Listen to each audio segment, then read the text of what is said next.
All right, hi everyone, it's Adila and Ben. Thanks for joining us. We have reached our first double-digit episode. Woo! This is thank you. This is an important milestone for us, and as always, we appreciate our listener support. So thank you so much, everyone. Yes, thank you very much, everyone. In today's episode, we have Joanne Liu, an international student from China. She has done her master's in software engineering and is now doing her PhD. She's using her software engineering background to help medical research by developing an AI program to accelerate ED patient diagnosis or emergency department. We'll hear more about Joanne and her project in a bit.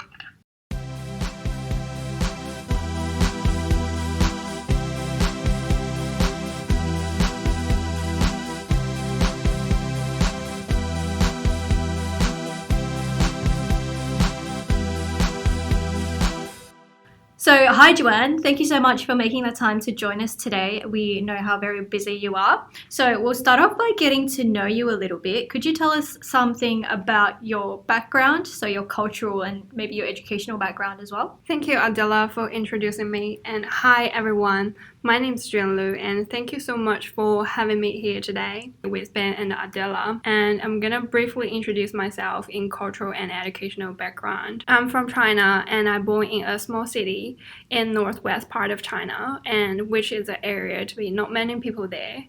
And I spent 18 years there, and then I go to a big city, Shanghai, to continue my bachelor degree study. And the university name is like a normal university. So it's actually called a normal? No, it's like East China Normal University. But it has normal in the name. Yeah, it's so funny. It do has the normal in the name. but for let you know, there's no abnormal university in China. Yeah, we're all normal. Yeah, and after I graduate from there, I straightforward to come to Australia and to my master degrees. I finished my master degree here in Australia and majored in software engineering, and then I took a gap year, like doing both part-time and full-time job, and then I started my PhD here with same supervisor with Adila and Ben. Yeah. And that was background. A few months ago, wasn't it? Yeah, like half a year ago. Sorry. So you're still quite brand new to the PhD scene. It'll be exciting to hear some of your comments. Amazing, thank you. Now, for those who are unfamiliar, could you tell us just a little bit about what software engineering is? But I know you'll be talking about that a little bit later, so just a few sentences. Yeah, no worries. So for software engineering is like programming, more like programming development. So it's part of it. And to start with, you're using softwares today. So it will need to do the requirement first to know what clients want from the software. And after the requirement, you do design based on the requirement. And after design, you do development with all your design structure and pieces and everything used to actually develop the programming. And once you'll finish your development and you do testing to test whether it works or not, and to test whether it satisfies customers' requirement or not. And then after that you implement it and you put it online for clients to use. And after that, you will just monitor its usage and also try to upgrade it and fix the problem, help clients like that. So this is like what is software engineer are doing. Cool. Wow, it sounds like a lot of continuous work with all the upgrades and software patches and things. That's intense. Yeah, usually people just focus on one bit of it, such as like development. Do like lots of programming, and they're also like system architecture or software architecture. They just do the design. And so there's lots of different subgroups within software engineering. Right. Wow. And I mean, you've mentioned a little bit about your educational background and what kind of brought you here to where you are now. So what does education mean to you, Joanne? Education is pretty important to me, I should say. And also... I hope so. You're doing a PhD. Yeah, and also to me, it's like similar to like self-development, because I think nowadays I couldn't do anything before I learned it. I know how to do it, so I need to learn from it. And I should say I spent a large amount of time in doing like study. Yeah, so it means a lot to me. Oh, it sounds like, based off your what education means to you, you're well suited to the role of software engineer. Hopefully. Yeah, always learning, always developing. Yeah, and actually, I have a question. Like, I was a kid. Like, why do we need to go to school? I think every kid wonders that. Yeah, definitely. Did you ever come up with an answer? Why do we have to go to school? I think it's like for you to learn knowledge and make friends. Yeah. Yeah, so that's the reason why you go there. And there are also some funny answers coming to me. It's like it's the government that you don't want the kids to run around everywhere, so they put them together. You want to control them. Yeah, that's right. Do you have an answer to that question? Why do we have to go to school? Mm-hmm. Well, it actually reminds me, a few weeks ago, I took my niece to her kindergarten orientation, and the teachers were running through what she'll be doing in class in kindergarten. So what they do is they have time in class, they go outside, they play on the obstacle course in the playground, they come back in, they'll have fruit time, and so everyone sits and eat fruits together. They then go back outside for playtime, and then they come in, they have relaxation time, they'll have lunch time, and I was getting so overwhelmed just thinking about the things that these little 3 and 4-year-olds are doing in class all day. But it made me wonder, like, they're not really learning traditional sense that you've got to learn and absorb knowledge, do a test, etc., etc. But the teacher was explaining how, it's important for them to recognize their name. So maybe not so much learn how to spell their name, but be able to recognize their name amongst other names. Mm-hmm. They also play outside and obstacle courses. This is all to build muscle, cutting things, how to use those fine motor skills, how to make friends, relaxation time, how to wind down. And she said in the beginning, kids usually fall asleep, but that's not the point anymore. They don't want them to fall asleep. And then towards the year, as they become less tired and they get more used to kindy, a lot of them just, relax, but they're not actually having a nap. So I think you're right. It's not so much learning, but we go to school to build some of these other soft skills as well, especially in the early years of our life. And I think that if we didn't have that, we wouldn't work together as well. I think looking now, the collaboration, even worldwide, that wouldn't be operating as smoothly as it is today. You learn a lot when you're young, I think. Yeah. A lot of unwritten, just stuff behind the scenes that your brain works on that you don't even realize. Even now when we're talking about it, it's you don't even realize how important it is until we dig a bit deeper. Yeah, but boy, those kids go through a lot. I don't think I'd be able to survive kindy in 2020. But nap time sounds pretty good. No, yeah, I think we should bring in relaxation time to our daily PhD schedule. What do you guys reckon? Yeah, definitely. Preferably right after lunch when you're in that kind of food coma. All right. After a little interlude, we're going to come back and chat about Joanne's experience as an international student and what her PhD project is about.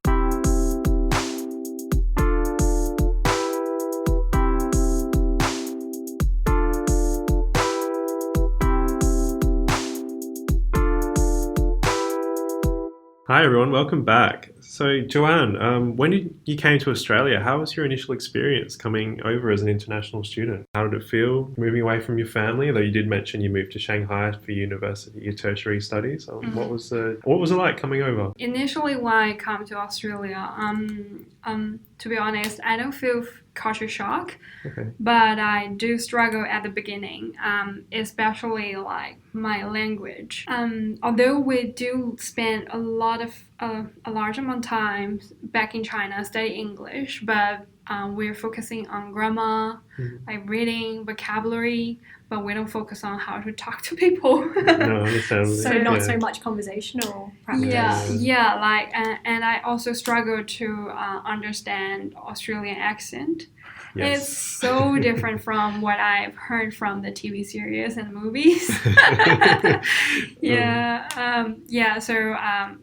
do have a struggle time. Do you still struggle? I should say a little bit, because sometimes when people are speaking very fast and with a strong accent, I still can't understand them. Wow. And I think as well with the use of slang, we use a lot of slang over here. Yeah. That can add another layer. So initially you're probably like, what is brekkie? Like, what are they talking about? Yeah. Or, like, Yeah, I can't think of anything else right now. Yeah, and also people keep talking like, I reckon. I I reckon means. say that word all the time. So you didn't know what it means? Initially, when I just come here, I don't know what reckon means. I thought, maybe he means he think. I think that's what it means. Yeah. Was there anything else that you can think of now? Yeah, like arvo kind of thing, and yeah, like these kind of short term thing, and also I have a feeling, I don't know if you have this, if people have the same feeling with me as well. In Australia, sometimes some people are lazy to like open their mouth. Oh my goodness, yes, all the time. What? People, they just like to mumble or they just stop halfway through a word. People and then are too lazy to open their mouth. I love that. Yes. I guess the sound doesn't come out properly then. Yeah, so you can't make it clear, like you don't understand them because they just like go like who are you, like that guy is like, oh, what are you talking about? Can you please repeat that again? Yeah, that's what in my mind. Yeah, That's so funny. So good. So coming over, you said you enrolled in your masters. You completed your masters at an Australian university. Mm-hmm. What made you want to go on and pursue a PhD? I think I think it both because my supervisors and also the project. Yeah.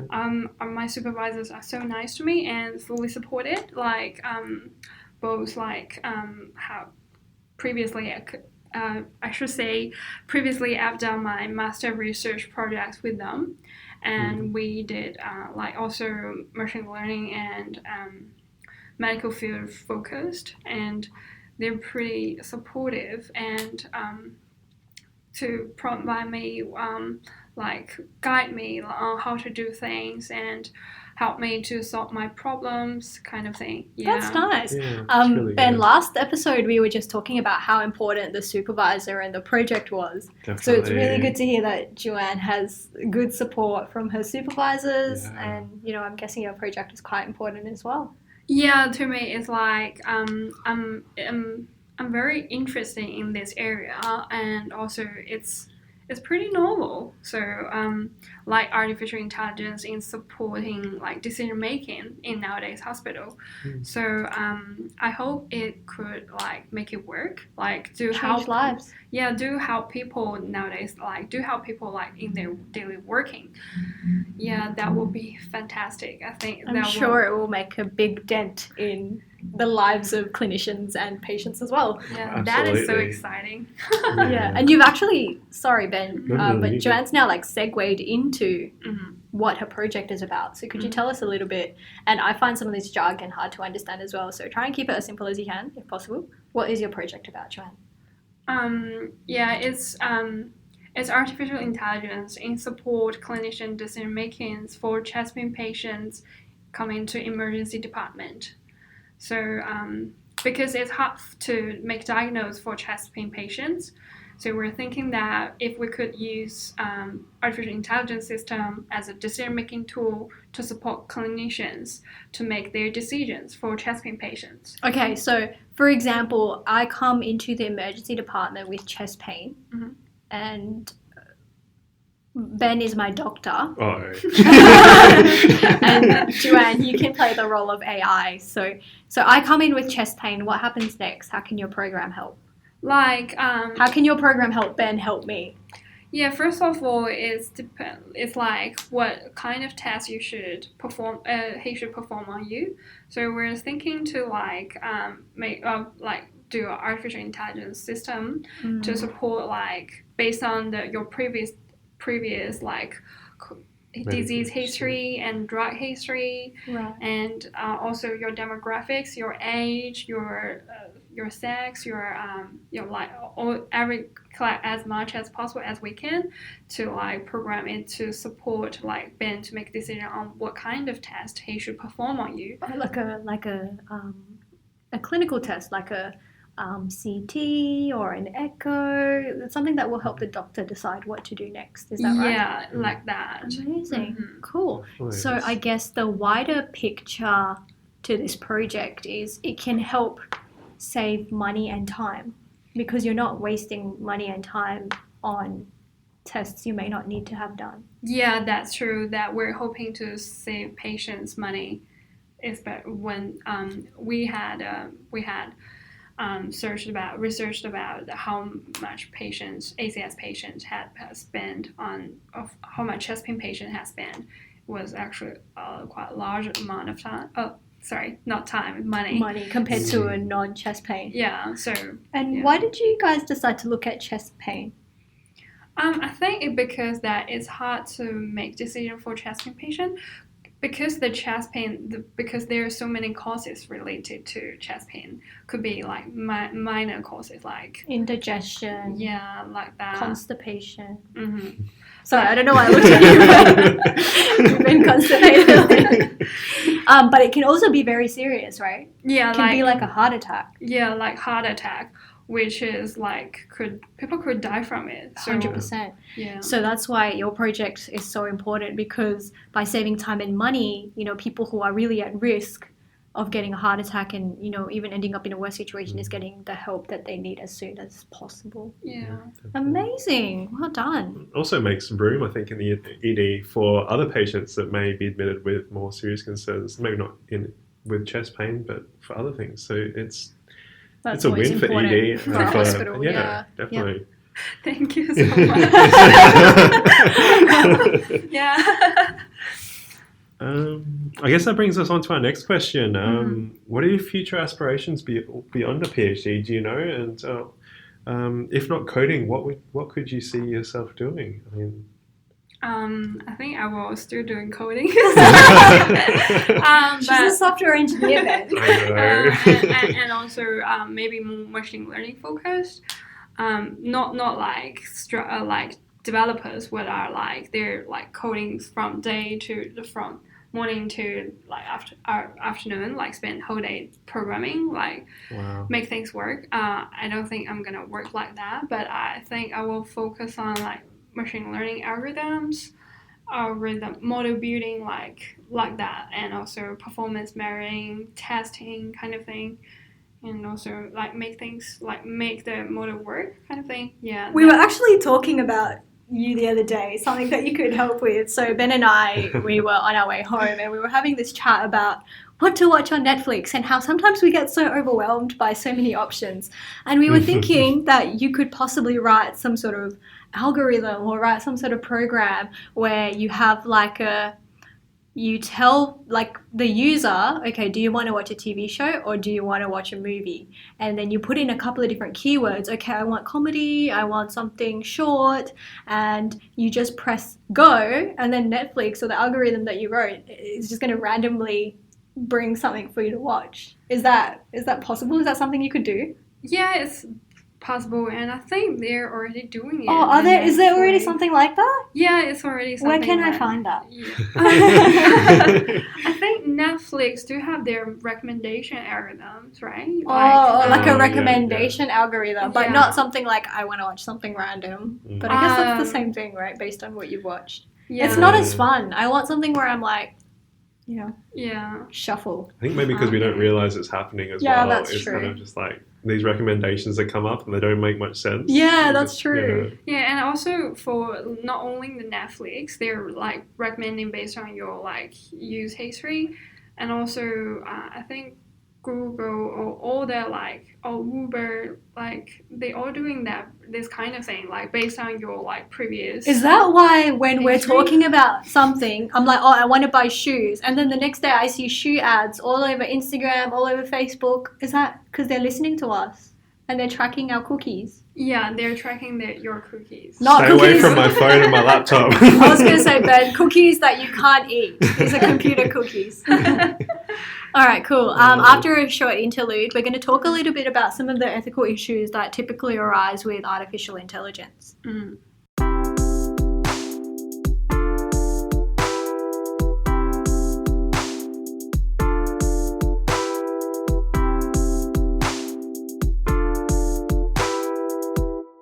All right, so I was doing some research, Joanne, about some of the ethical kind of issues that arise when, people talk about artificial intelligence, and kind of merges on with, I guess, robots and stuff like that.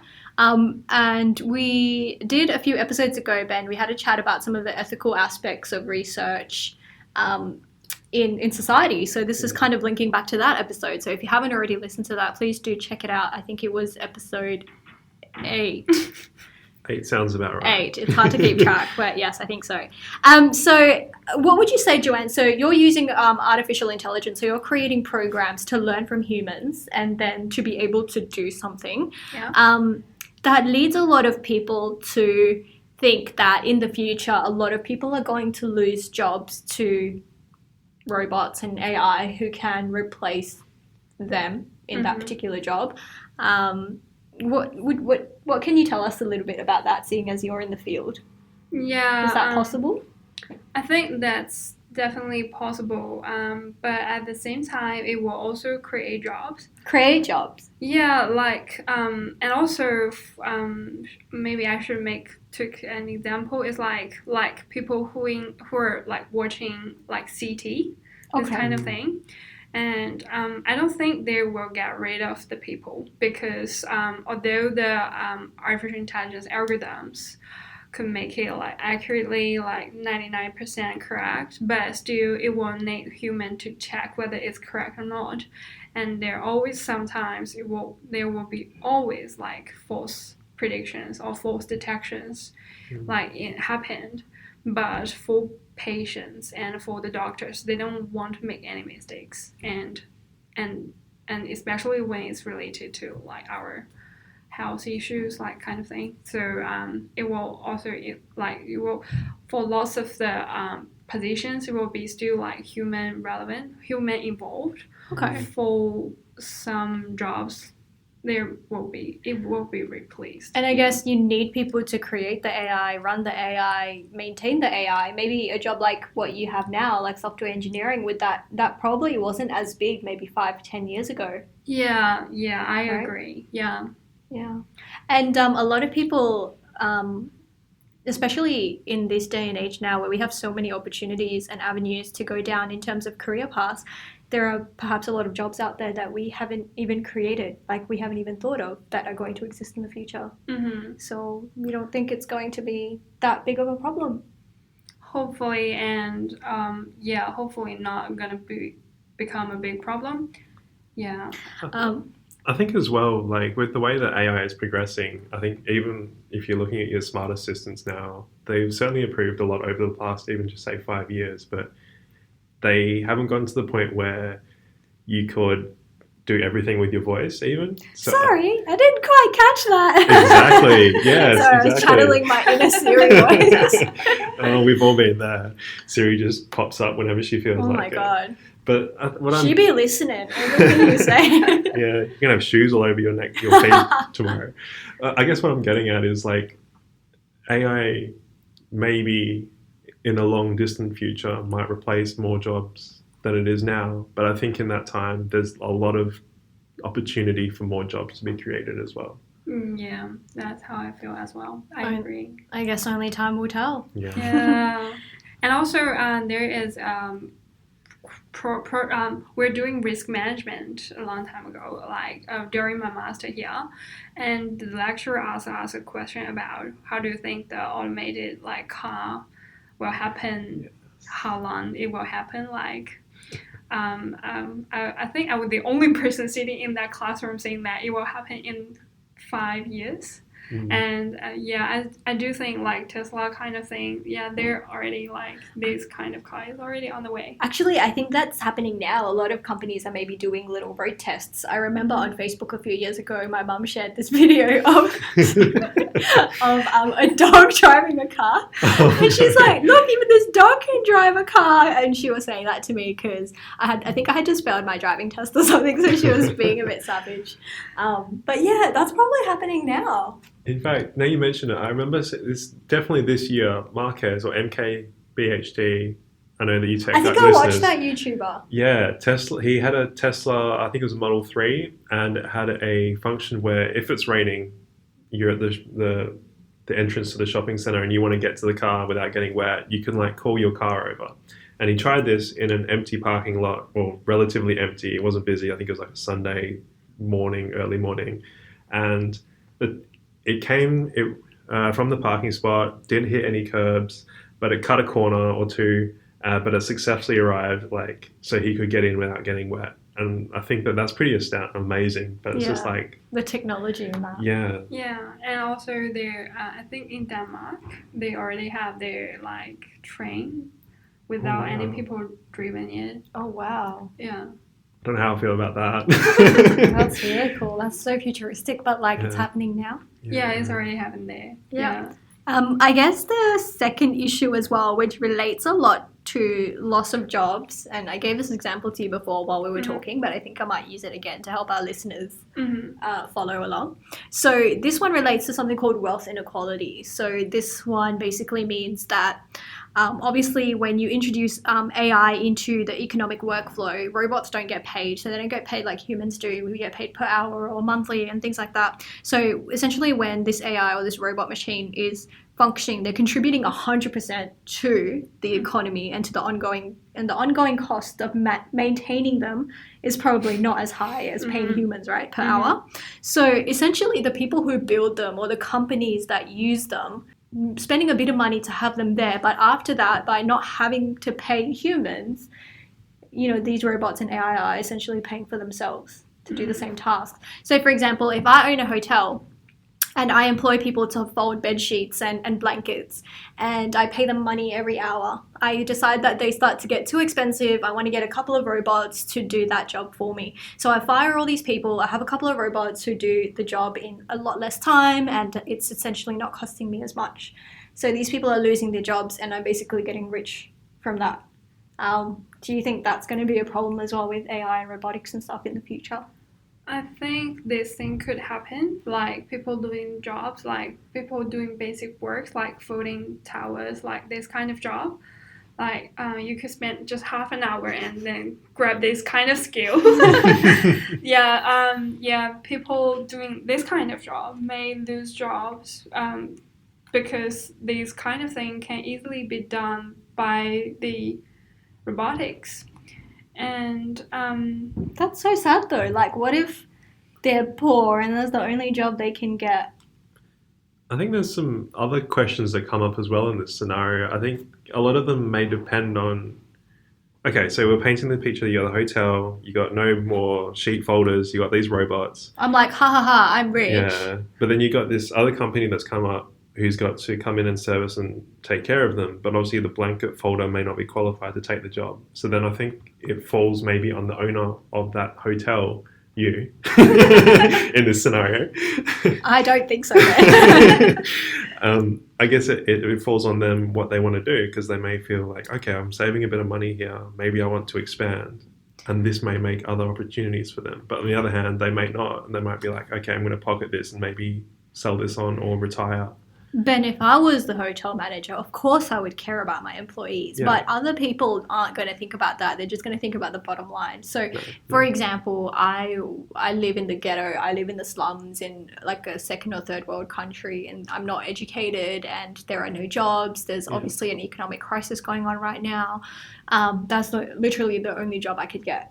But that job is now being taken by robots. So technically the hotel manager is now getting richer, but these poor people can't get a job. They're not educated enough to work in the company that services these new AIs and these new robots. So essentially that's the whole point of wealth inequality. So the rich get rich and the poor just get poorer. So should we actively pursue something like AI to further our technology and our knowledge of the world when there are going to be people who... like, they lose their livelihoods, essentially, don't they? Yeah. They can't do anything else. Yeah. But I think So that's the reason why we do need to charge like more tax from the rich people. It's getting political.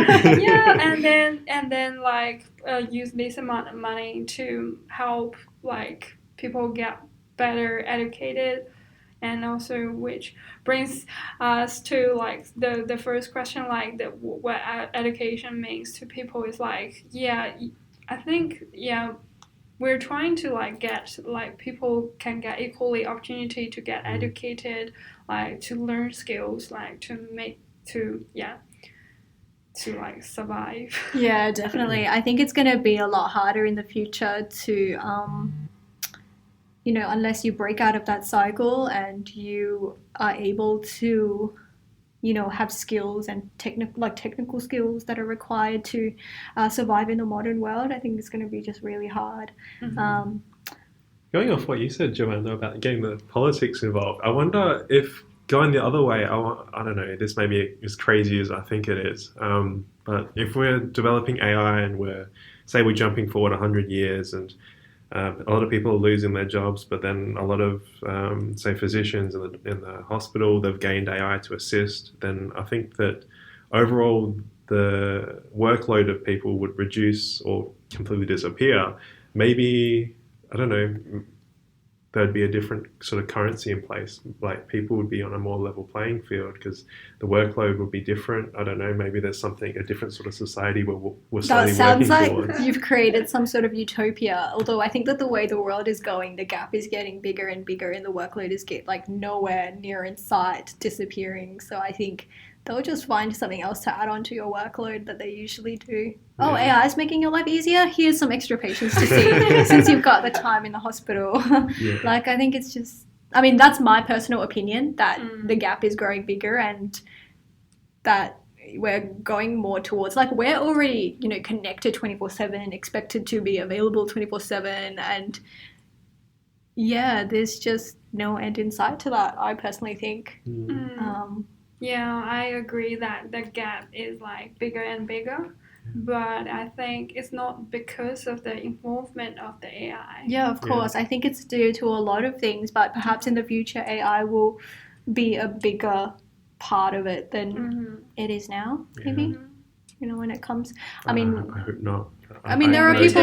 Yeah. There are people now currently being affected by jobs that are becoming more automated. Like I know, certain factories and manufacturing, even here in Australia and internationally are already starting to be affected, and hopefully these people can become reskilled. And I think, governments and countries should maybe spend more money thinking about reskilling people and giving them the skills they need to that's cope. a good point, like reskilling people. But anyway, let's not get into too much of the politics, but I think we've touched on quite a lot of issues. I actually read something online. I don't know if you know about this, Joanne. So Microsoft actually had an AI chatbot in 2016 called Tay. And essentially this robot was made to engage people and learn from them by having conversations with them.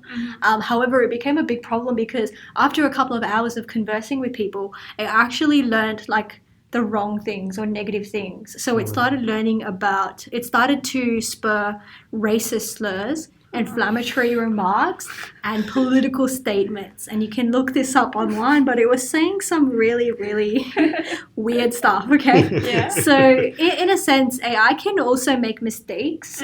They can also be very harmful. So I think Microsoft had to quickly take down this chatbot and, hide it in the cyberspace drawer somewhere. Do you have anything to say about that? To me, I think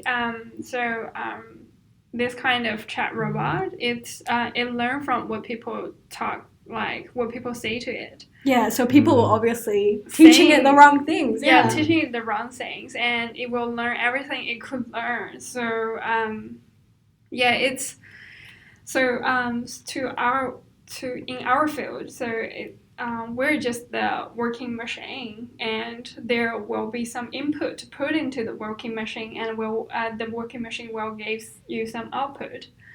But if you gave something that not correct, it may like output something like even worse. I see what you're doing. So you're putting the blame back on the humans who wrote the program in the first place.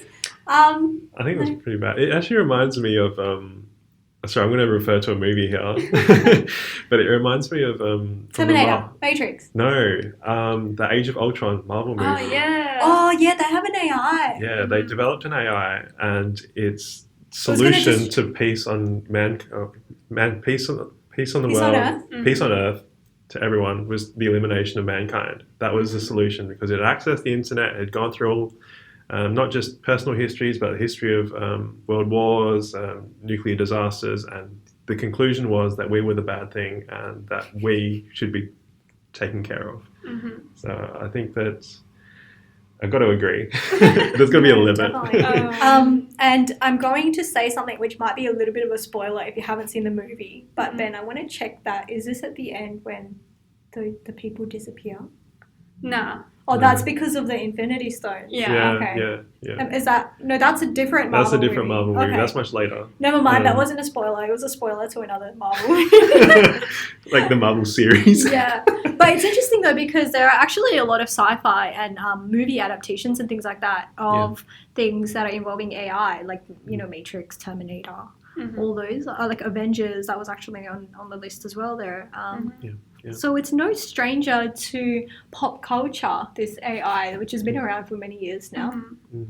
Yeah, and also Ben's Kat's point, a very interesting point, is like, what if they make wrong decisions kind of thing for people who develop them? And I think like what happened in our history like a long time ago, like previously us as human, we're just go around and searching for food. We don't do any plant, and after we do the we know how to plant things, to grow the food. Farming became a thing. Farming became a thing, and then we get together, and then more people are can live, more food are available, and the earth can support more people, we support ourselves more, better, and so the population is increased dramatically.